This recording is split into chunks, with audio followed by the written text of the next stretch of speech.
Um, okay, my name is David Spencer. Yeah, I teach, well, I became a teacher, in fact, in England.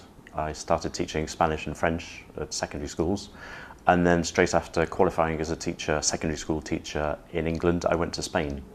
And I started training as an ELT teacher and started to work for International House, became Director of Studies at an IH school in Madrid, and then got into writing. Somebody from Macmillan came and asked us to do a course, and began writing then.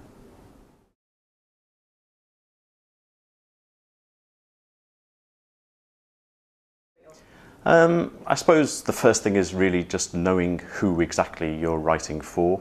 So first of all, deciding what the characteristics are of that group of people. So I've tended to always write for secondary schools.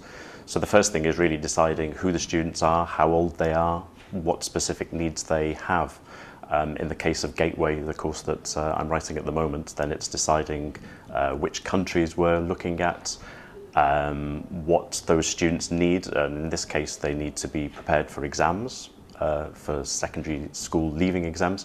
So it's really deciding, first of all, what those students, who the students are and what they need.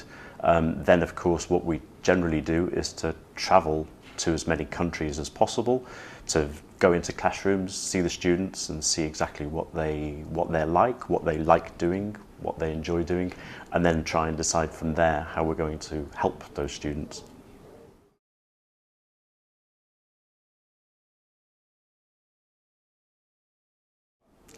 Secondary school students, I think, are quite complicated in terms of teaching. There's lots of questions, particularly classroom management. I think secondary school students are they're very interesting students because they've got lots of potential, they've got lots of interests, and if you can motivate them, then everything works really well. So I think really for secondary school books to be good, you have to have interesting texts, motivating texts, variety, I think, so that they don't become bored of doing whatever they're doing, and also clarity. I think in the past, books for this age they were very similar to magazines, which they looked very motivating, but at the same time they were very difficult to use. So I think generally for this age, the book should look clear, it should look easy, people should pick up the book and know exactly what they have to do at any moment without any preparation. They pick it up and know what to do with it. And I think those are sort of the motivating aspect, interesting texts that make students want to actually learn English and to read the text.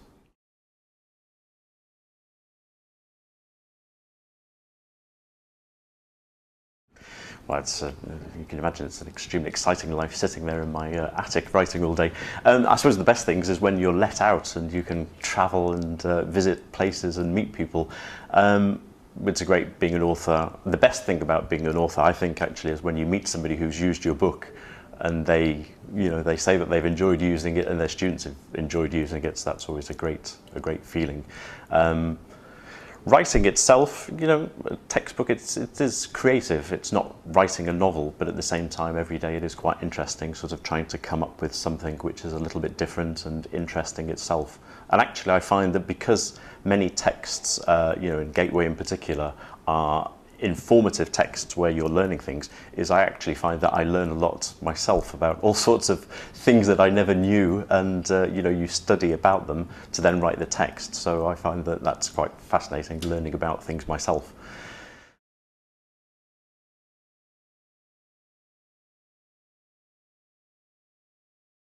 10 years time, well, I'll be quite old by then. I imagine I'll probably still be doing the same. I would like to be doing the same, of writing more courses.